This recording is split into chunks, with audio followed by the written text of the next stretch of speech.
Good afternoon. I am Ray Allegrezza, Executive Director of IFRA and Editor at Large for Home News Now. And this is another episode of Last Word. And in case you haven't heard one of these before, we sit down with really interesting people in the industry and just talk about the business and what's going on and where the business is going.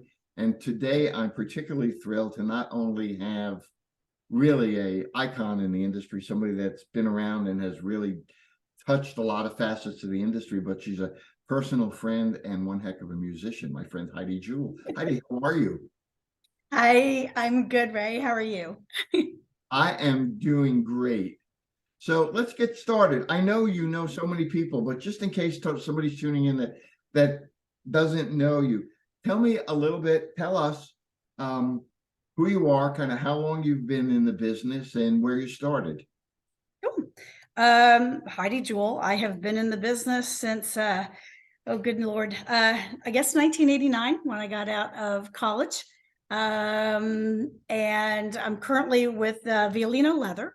Absolutely love what I do for them. But I started out with an interior design degree out of college, and I was living back in Dallas at the time.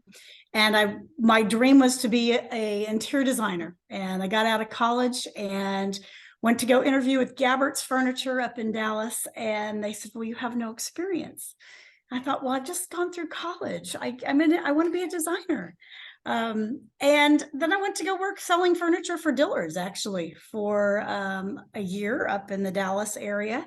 Got married, moved down to Houston, worked for Dillard's for another year in sales, sold furniture, and then went into management with Dillard's and ran furniture and electronics. After that, Foley's came calling. They had a position in the buying office, and spent 3 years working for Foley's as an assistant buyer, working for two different buyers that were just fabulous. One was a very analytical one. This was in case goods, and just learned how to dig into numbers and just, dig deep into details. Then I was promoted over to the upholstery office, worked for an incredible negotiator. His negotiating skills were phenomenal, and I really learned a lot the 2 years that I spent with him. After that, a rep had said, hey, Star Furniture is looking for a case goods buyer. Are you interested? I said, well, I love what I do for Foley's, but yeah, I'll go talk to them. So I interviewed with Star Furniture and decided I would take the job at Star because I looked at my boss at Foley's and I said, I want to be a buyer, but I don't want to buy tabletop or jocks and socks. I want your job and you're not going anywhere. So I left Foley's and I went over to Star Furniture. I started out as the bedroom and dining room buyer for a year. And then Alan Kramer was promoted to merchandise manager, and I took over the upholstery job at Star and spent 22 years at Star Furniture as the upholstery buyer. I guess 21 years as the upholstery buyer at Star Furniture. And then after, in 2018, made a change over to the manufacturing side, went to go work for Violino Leather. I actually started at Violino as merchandising and key accounts, and the position that it's kind of evolved into over time is more of still somewhat merchandising and some key accounts, but more of a sales advocate. When we lost the sales manager at Violino, my boss, Carlos, asked me to work with the salespeople. And I said, you know what, I'm not so sure sales managers have any value, but I want to be their advocate and I want to help them sell as much product as possible, be available for whatever they need, whether they need me to come work accounts with them in their territory, give them as much information as possible. I'd love to be their advocate because that was one of my favorite things to do when I was at Star Furniture, was teach the salespeople about furniture and about, how to sell the upholstery product. So That's an incredible run. I learned some stuff. I didn't even know that you were done. Let me take you back, and I'm going to answer this question for a reason. I just finished binge watching on Netflix The Marvelous Mrs. Maisel, and it was loosely based after, I guess, Joan Rivers. and what a hard job she had as a female trying to be a comic in a male-dominated business back then. Take me back to like 89 and 90. What was it like being a strong, competent woman in the furniture business? So when I got out of college and I was selling furniture for a living, there were a few more females that were on the selling floor. But as I started to get into management, there weren't a whole lot. When I went to go work for Foley's, there were some female buyers within the home goods area, but it was predominantly men. And what's interesting is when I first started at Star as a case goods and an upholstery buyer, I was truly one of the first, women buyers in the industry, and it was all about. How did they react to you? How were you welcomed or not? Or It was kind of interesting because here I am, this little 20-year-old, buying furniture for one of the top furniture retailers in the country. yeah, It was kind of interesting because you just, there was still a lot of those old school type reps that would come in, hey, little lady, blah, blah, blah. They would try to tell you what you should buy, versus, what's right for your store. But honestly, I never was treated, I don't think, differently. I was very fortunate to work for a company that did hire a lot of women in the buying positions. And it kind of made sense in a way because the end consumer and the person that's making the final decision in a household, probably 9 times out of 10 is going to be the woman in the household saying, yes, I want that, or no, I don't. So it made sense back then to try to have more women in the industry as buyers, so they would pick things that would appeal to women. makes total sense. I remember I was invited to a women and recliners seminar that was actually put on by Action Lane way back when.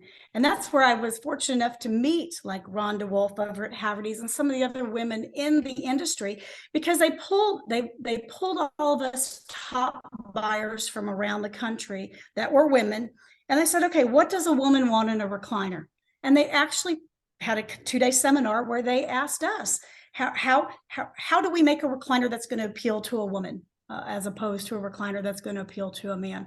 But there's been lots of times where companies have come together and actually put together a panel of women throughout the country. Human Touch was another one that did it, where they pulled a lot of us female buyers from around the country to poll us of what women want in a particular type of chair. To get our opinions in it. So I've been very fortunate that I've been part of those organizations. Matter of fact, we had such a great time when we were out at the one in California for Human Touch, that us women in the industry decided we're going to get together. And you know what? Every market for 1 hour, it'll be lunch. We'll do it in a different showroom every single time. But we're going to get together for 1 hour and we're going to talk about what's selling, what's not selling, what you're just, any company that if somebody had a need, like I need some sleepers, oh, I'm doing business with so-and-so. But we had this women's power group that would meet at markets and get together and just talk about, if you were great, we would talk about you. If you were not so great, we would talk about you. If something was new and up and coming, someone say, oh my gosh, I'm having such great success with this particular style or this particular color. It was nice because we shared product, but we never shared pricing because obviously we were all over the country. So, someone who's closer to a port may have a better price than someone that's, inland freight and all that kind of stuff. So it was more of just a sharing of information between us power girl buyers out there on, hey, how can we grow our business? How can we increase? But we all stuck together. It kind of fell apart in the last few years, especially with COVID. I don't think they're doing it anymore, but it was such an asset for us female buyers around the country. I'll never forget, because we had one gentleman that was a Berkshire Hathaway company. He said, well, I want to be at your meeting. I said, well, then put on a dress and some heels and we'll let you in. I could say something there, but I won't. That was a great idea. And it'd be wonderful if that gets resurrected again, because it sounds like there was a lot of really good information being Yeah, you know extended. what? It was Everybody a was really, better. yeah, it was a really great place to sound out. And plus, I mean, you made connections throughout the country. So, if you had questions, when it wasn't, market time, you could always call someone that you had met at the meeting and go, hey, you know what? I need a resource for inexpensive chairs, or I need a resource for who are you buying leather offshore from? Who are you buying domestic inexpensive things? What's your number one, Yeah. manufacturer? So yeah, it was a great resource. But yeah, we kind of put that together after a trip out to Human Touch that just kind of we all kind of sat around and went, this is kind of nice. We're bouncing ideas off of each other. Yeah. Rhonda was out there from Haverty's. We had, oh gosh, I can't remember. Oh, one of the gals from Art Van was there. But yeah, it was just a really nice camaraderie. Good idea. Let me take you back again to 89, because you've not only been active in the business, I know you personally, so I know you don't miss a trick. You're also an observer. What major changes have you seen in terms of the retail landscape from when you first got in and where we are now? How is it different, or is it different? Back then, I think it was more of, you had a few of the specialty stores out there, but it was mainly like department stores selling furniture. You didn't have the restoration hardwares. You did, well, you may have, but they didn't sell furniture at that time. I think there's a lot more boutique type stores these days than there ever was, where before people would go to maybe their hometown furniture store or a department store to get the almighty credit card when you were dealing with the Sears or a Montgomery Ward's, even way back when. Yeah. May Company, Federated, all the department stores. I mean, that was where a lot of people did get their furniture, because you had a credit card from those stores and you could easily put it on credit. Nowadays, I think there's so much more competition out there when it comes to the small boutiques. And I think people have a lot of times phased away from more of the department store type buying and gone more with the boutique store type buying out there. But it's kind of, it's just kind of interesting too, because you look at the styles that come and go throughout the period. And when I first got into the industry, I remember it was mauve leather and teal leather, and it was Kenyan Leather, I believe was the name of the company. And leather sofas were very expensive back then. If you owned a leather sofa back in 1989, you were rich. I mean, you were spent like somebody, yeah. $2,000. A leather sofa, holy cow, you have a leather sofa. And in my whole career, it's like I've seen furniture come down in price point, where when I started working for Foley's way back when, we had a $6.99 Chateau Dax leather sofa on the floor.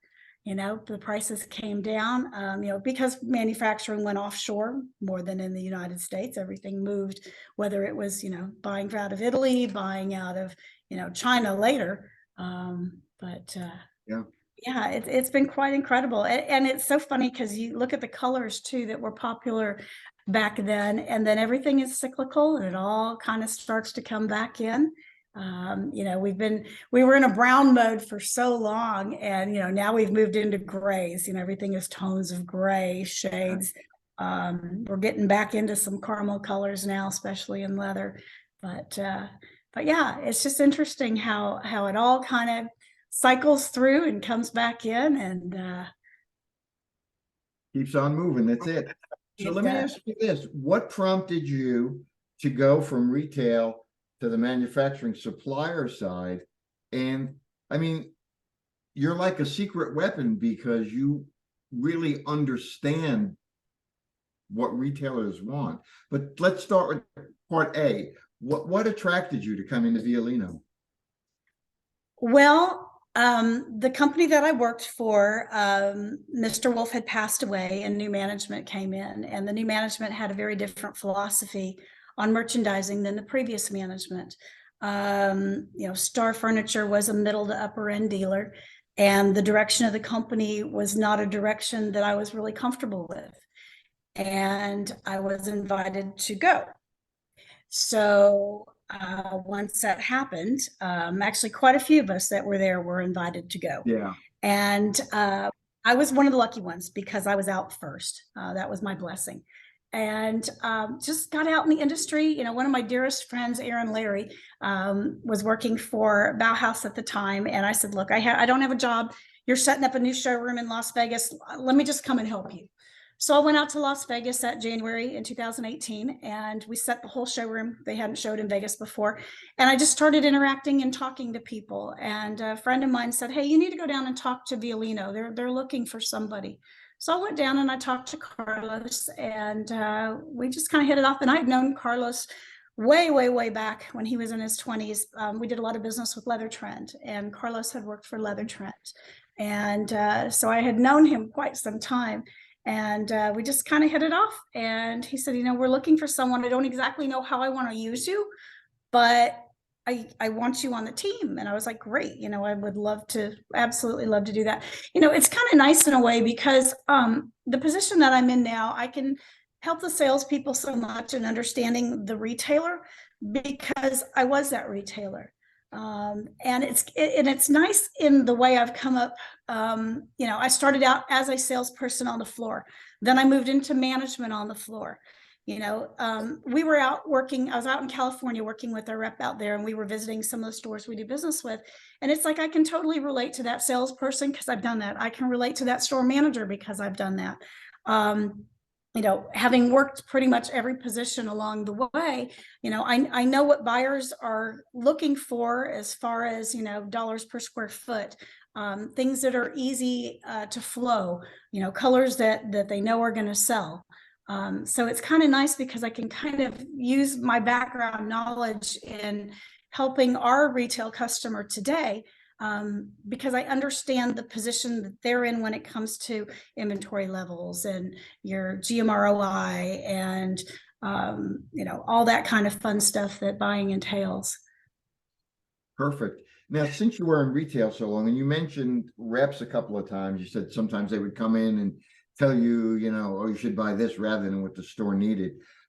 Also, now putting my IFRA hat back on, what do the great reps do for retailers, and what I tell you what, do one do? a great rep is probably the biggest asset that not only a manufacturer, but also the retail establishment can have.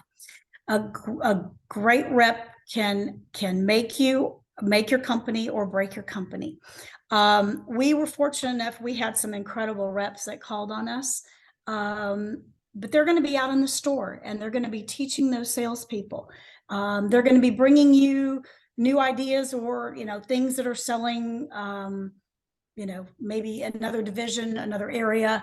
They're going to come to you with ideas. They're going to come to you with, you know, closeout opportunities. They'll come to you with, you know, management, travel with the management, and come in and just, you know, show you, hey, here's some new sketches, here's some new ideas. What do you think about this?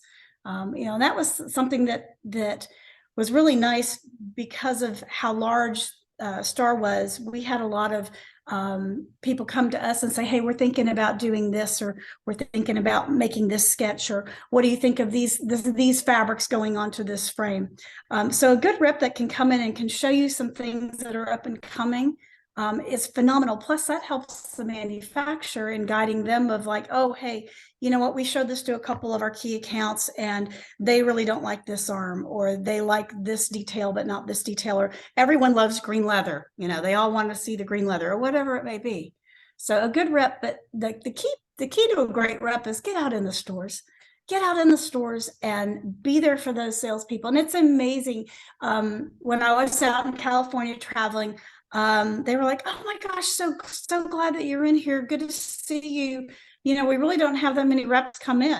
And I thought, holy cow. I mean, to me, Yeah. the reason we all make a living is because that salesperson on the floor has sold something to the consumer. And when you lose sight of educating those salespeople on the floor, I mean, you've lost everything. So, you know, those salespeople are who pays all of our salaries in a way. So, you know, the rep out there educating that salesperson on the floor is absolutely priceless. And a good example of that would be Thomasville. Keep When talking. Go ahead. Elaborate. when we were a Thomasville gallery at Star Furniture. And when Thomasville pulled the plugs on their reps, you could just see the whole business start to go down. And then they put back on just a few reps to cover the entire country. And that was really kind of their demise, was there just wasn't enough boots on the ground to go out there and to be the eyes and the ears and to know exactly what's going on that retail floor. So a good rep is absolutely priceless to your business. Good. Thank you. Talking about the business and our platform, one of the things that comes up all the time is how do we attract more younger people to the business? What would you say to that? Well, we're fortunate. We wound up with a fabulous person out of High Point University that works for us, and she came on kind of as an intern, and with a communications major. And I'm not sure she even saw herself doing something like this when she was in college. But I think they just need to get in and get their feet wet and see. We are a fun business, and we're a close what's the word I'm looking for? Network of people. But I think there's so many more opportunities these days for young people to come in with the with the internet and everything being digital these days. And you've got a lot of older people that don't know how to work the the social media sites, so to speak. So they're looking for those 20-year-olds coming out of college to run their social media end of their business.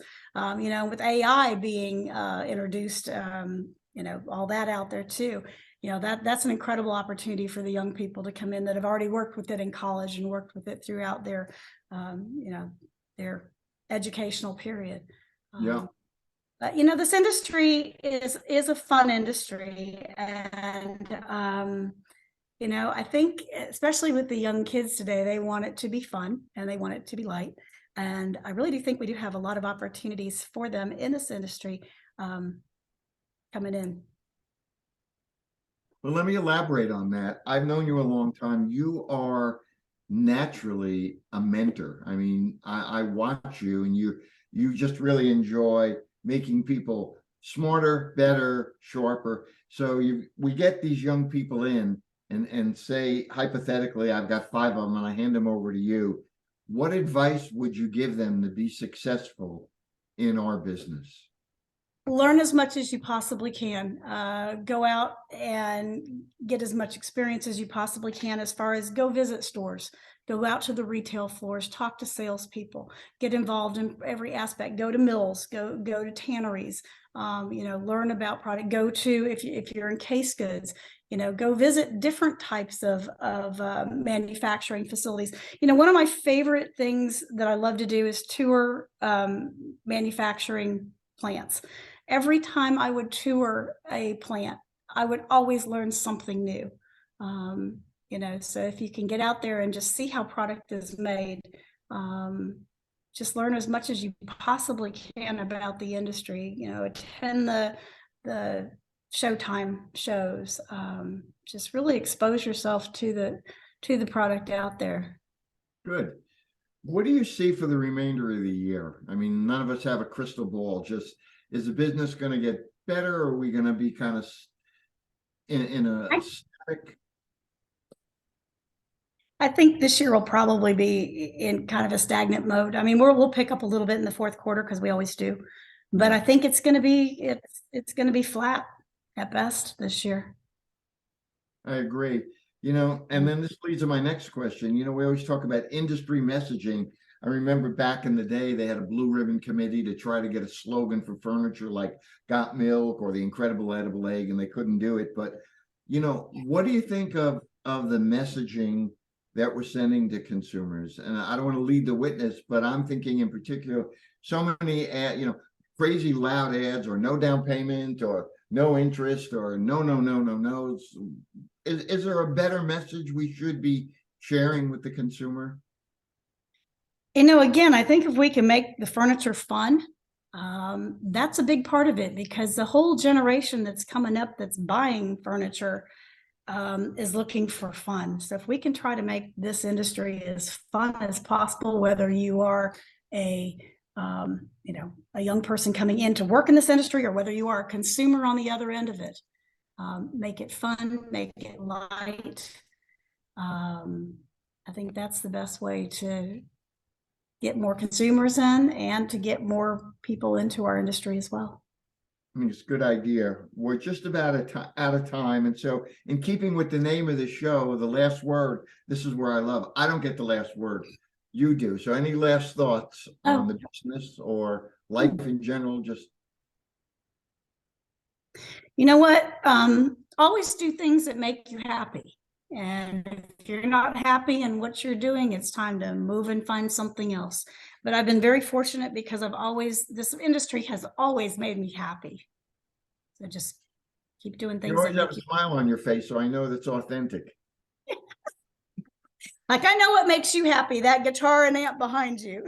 Exactly. And what'll make me happy is when I see it, Mark, and we get a chance to make some music together. So But I know furniture makes you happy too. So it does. It definitely does. I've been very fortunate. I've met great people. It's a great industry, and I'm very thrilled that one of my kids is actually in the industry now with me, and we're a family. It's a furniture family. So it truly is. It truly is. I've always said nobody really gets out of this industry. It's all like little duckies on a pond, and all of a sudden a little ducky ducks down, but then he pops back up somewhere else. So it's like nobody ever goes away. They just resurface somewhere else. But very few people really get out and stay out of this industry because you know what? It is a family and it is fun. And you've made this fun. So I want to thank you very much for taking time. I know you're busy. I hope to see you soon. Stay well, and thank you for doing this with us. Thank you, Ray. All right. Talk to you soon. Bye-bye. Bye.